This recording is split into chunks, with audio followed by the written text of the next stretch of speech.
If I need to delete a page, or I can add some information,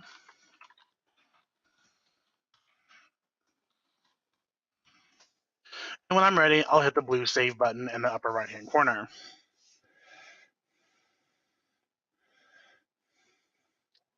If I need to delete a page, I'll first make sure that I'm on this page. So I'm on my About Laz page. And I'll hit the little settings gear or more actions. And I can hit delete page from the list.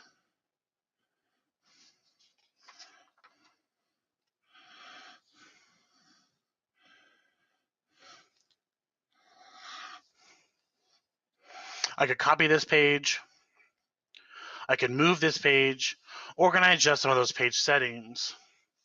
For example, if I didn't want anyone to be able to comment on it, I could turn that off. I can also not allow attachments to this page by unchecking that mark as well. I could change the URL of the page and then hit save. It'll refresh, and now notice those settings have taken effect. So now that we have a page, let's discuss adding some content. This is done by clicking the pencil icon in the upper right-hand corner. This will bring me into what's called edit mode, where I can type the information into these content areas. So what I'm going to do on this page is add some text, images, and maybe a video, just so you can see how this process works.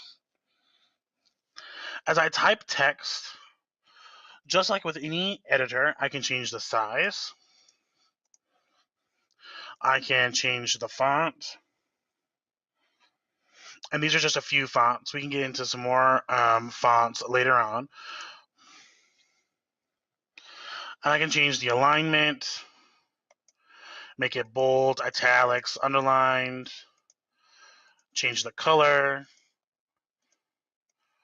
I could change the background color to give it a background.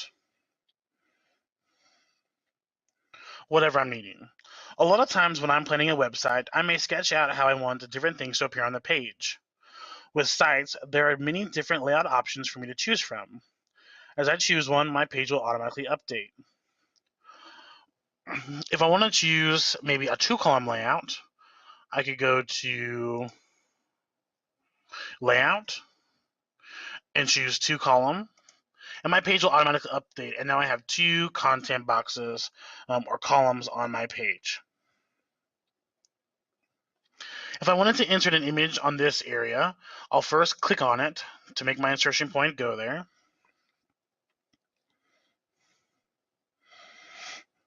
And I'll choose Insert Image. And notice I have 2 options. I can either upload an image directly from a URL, or I can upload an image directly from my computer.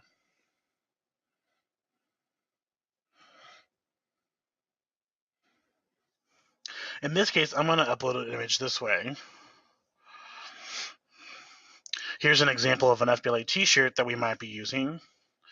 And when your image is uploaded, you'll see a thumbnail of it. And I'll click OK. And now this image is inserted on this column of my page. Again, I can change the alignment. So I wanted that to be centered or right aligned. I can change some of the sizing options, making it a small image, medium-sized, large, or show the original size of the image.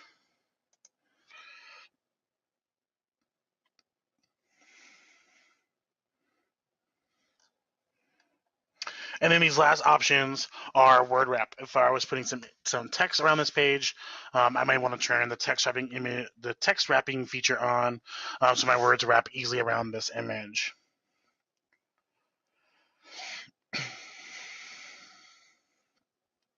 Lastly, if I wanted this image to take my visitor somewhere, I can click on Change.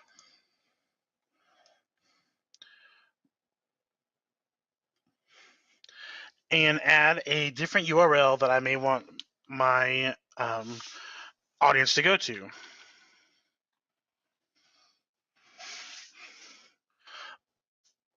when I send my audience to pages outside of my Google Sites page, I always try to make a conscious effort to remember to click this open link in a new window button, just so my audience can always easily get back to my web page, my Google Sites page, without having to click a lot of the back button or try to remember what the URL is. So I'll click OK here, and I'll show you what that looks like. So I'll hit Save to save my changes.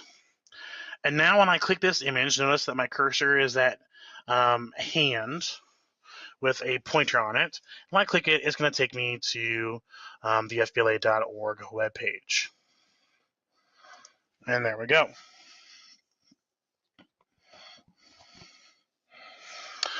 Inserting a video works the same way. I'll go back into edit mode. Maybe I want a video underneath this text.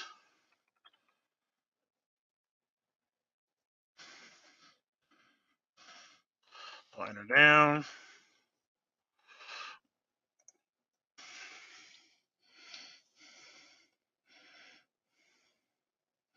And I'll choose Insert Drive Video to insert a video. And Google Drive will automatically search my Google Drive for any videos that are on my Google Drive or in my Google Drive. But I can also insert a web address to add a video here.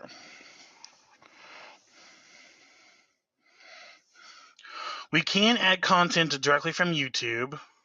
So I go to Insert YouTube and add a video. But remember, our students don't have access to YouTube, so this content will appear as blocked when they access our webpage. So once you're finished making some changes, don't forget that you do need to click the blue Save button. Unlike Docs, Google Sites do not save automatically.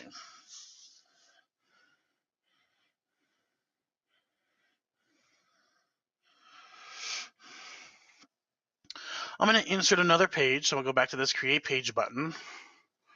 I'm going to give this the name of Calendar, and it's going to be a web page, and I'll click Create.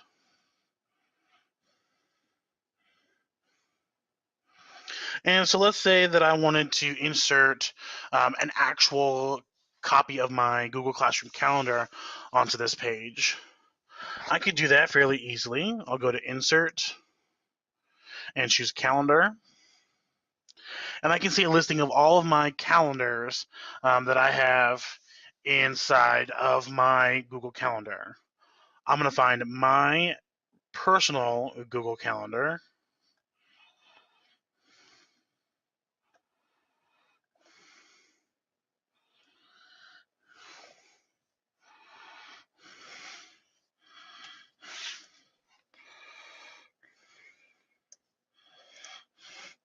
And hit Select. I'll take a look at some of these options. These seem to be okay to me. I want the default view to be month. I may want to set the time zone to be Central Time.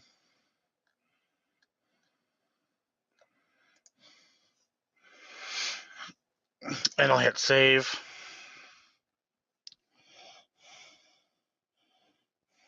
Now to see it, this is just a content box. I may also want it to be centered on my page, so I'll go ahead and do that while I'm here too. Now to see the actual calendar, I need to hit the blue Save button. Right now, that's a Google Apps script box. That's why it appeared that way. When you bring it into Save or bring it out of edit mode, then it actually puts information into that box. If I need to make some changes to the calendar, I'll go back into edit mode, choose the settings or properties gear. Maybe I wanted it to give a different title.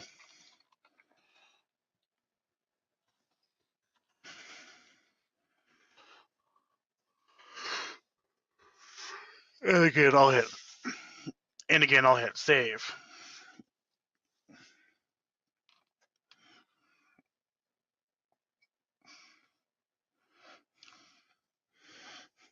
Next, we'll make an announcements page. So I'll choose create. I'll give the site a name. I might kind of call this Student of the Month. We'll make it an announcement and hit create. Notice on my announcement page, when I want to make a new post, I want to click my new post button.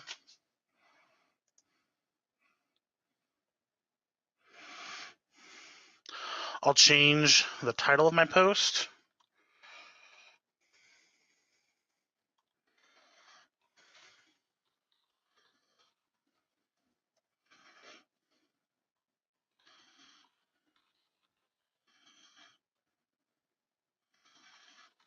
And add some text.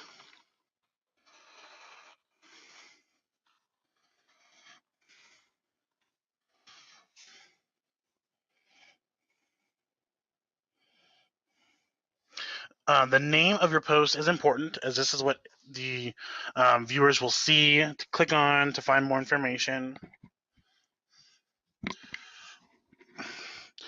Just like in the content area, I can add images. So I wanted to add an image of a student. We'll pretend these are our students of the month. And I'll click OK. Congratulations to those guys. We might make this image a little bit smaller. I can change the appearance of my text. I have all those font editing tools. And then to publish this, I'll hit the blue Save button.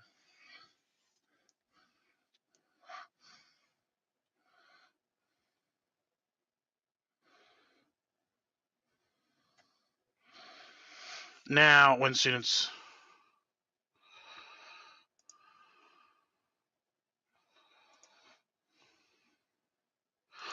people go to my Student of the Month page, they can click on the April Student of the Month and get some more information about our April students.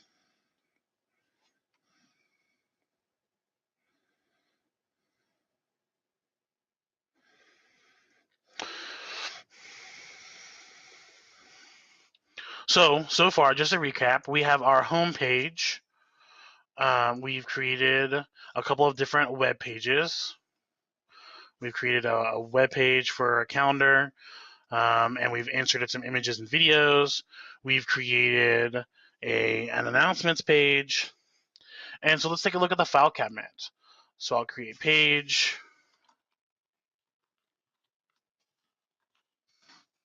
And create a file cabinet page.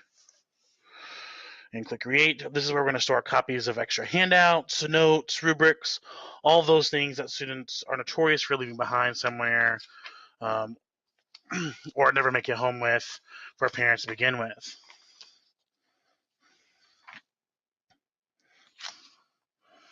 I notice I have some options. I can add a file directly from my computer. I can add a file directly from my Google Drive. So here's a chapter 4 reflection. I might want to add that. So I click the add file, and now students can view this document. I could delete this document if I didn't want students to have access to it anymore. And something interesting on this particular page, or in Google Sites, is you can subscribe to changes. So for parents, if parents wanted to subscribe to this page, they would get an email anytime I made a change. If I uploaded notes for chapter 9 for whatever assignment, that way my parents could at least see those notes, or PowerPoint presentations or letters that go home. That way they have a better chance to see those documents. And again, if I later find I don't need a web page, I can delete it. So if I do decide I don't want to have files posted here, I can click my little settings gear and choose delete page. I'm going to confirm by deleting that page. Google Sites will take a few minutes and they'll delete everything. If I had files here on this page, those files would not be deleted. They are still saved in my Google Drive or on my computer. So I'm not deleting those files. I'm just deleting that specific page to my site. I can also delete posts. So if I later decided the April show of the month, it's really March. I could edit this post and change it to March, or I could delete this page and start over.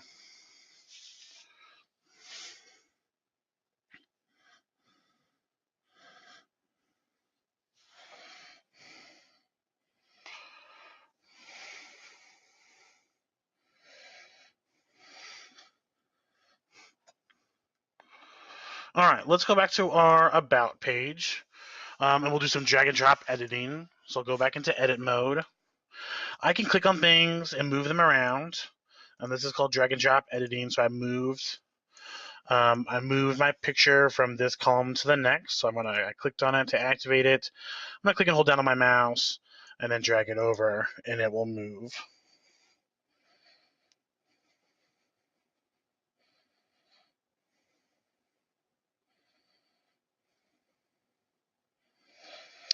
So that's kind of the basics for getting information onto your page. Remember, you need to click the pencil icon.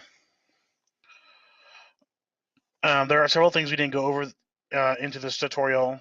For example, there are lots of different types of gadgets that allow you to do some more custom information to your page. For example, if you wanted to create a follow button to your classroom Twitter, or embed other different things, there's a gadget for that.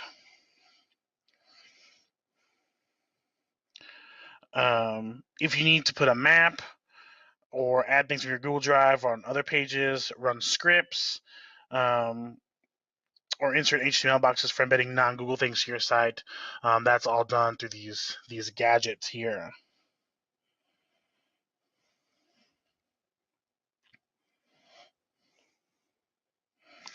And then the last thing I want to talk about is sharing.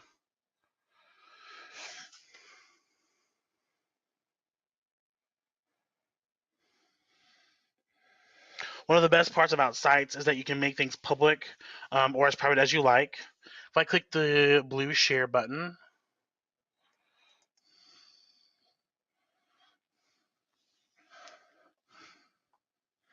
we can change the amount of access for that. Here I can copy the direct link to my webpage. And notice that this is giving them edit access, so I can hit the blue change button and give them access to just view instead of being able to edit. So I can hit save on that. Unfortunately, Celia 200 has theirs locked down, so we cannot make them public. If I wanted to be able to make this public, that would be under this blue change button. And then there would be one more option that says on anyone can find an access. Unfortunately, we have ours blocked, so you have to have a Celia 200 login to find an access our web pages. But if you're creating something outside of our Celia 200 account, then you could choose to make that public. Alrighty, so that about wraps it up for the basic of Google Sites. Thanks for joining me on this episode of LazTechTV, and stay tuned for what's coming up next. Hi everyone, thanks again for watching this tutorial. Please don't forget to give it a thumbs up and subscribe to my channel for more educational technology videos. Leave a comment or question in the comment section below. I'd love to hear from you. Lastly, make sure to check out some of my other videos that may be beneficial, or find me in my social media to keep the conversation going. Thanks again for watching, and I'll see you next time.